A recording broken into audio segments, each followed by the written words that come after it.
Hello friends, in this video we shall get to know what is privacy, what are its origins, what are the conceptual thoughts behind privacy as a right. While we discuss the origins, we shall see what the eminent writers and philosophers had to say about privacy.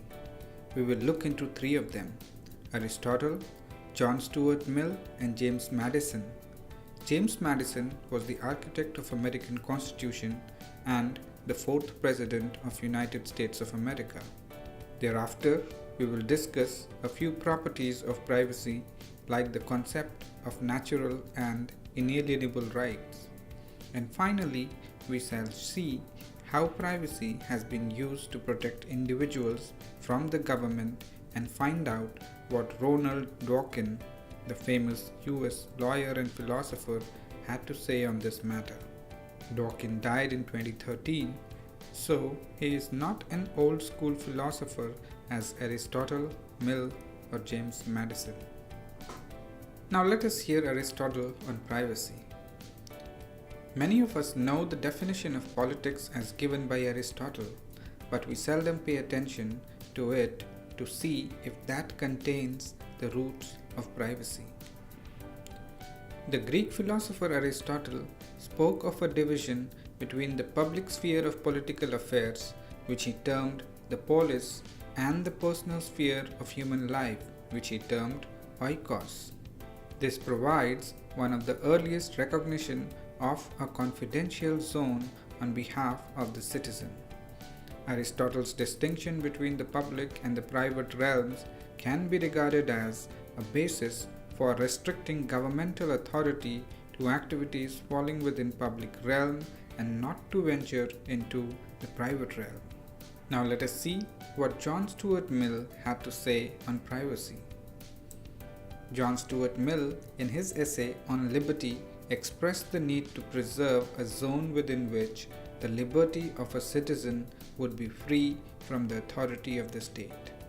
According to Mill, the only part of the conduct of anyone for which he is amenable to society is that which concerns others. In the part which merely concerns himself, his independence is absolute. Over himself, over his own body and mind, the individual is sovereign.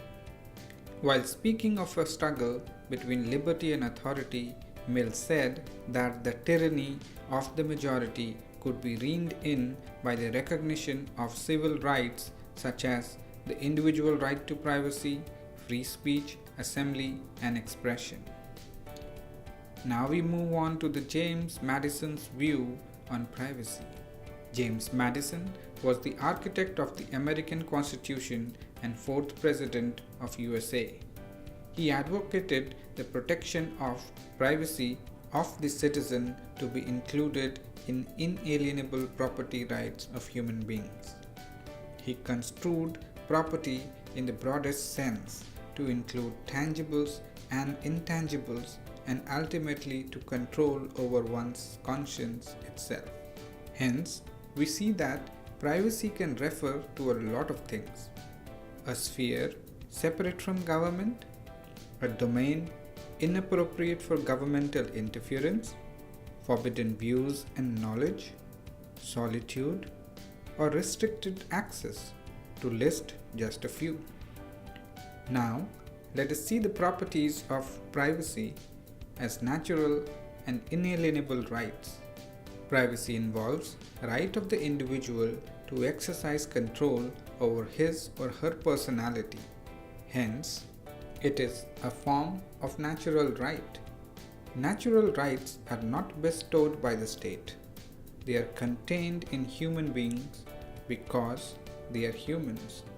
They exist equally in the individual irrespective of class or strata, gender or orientation.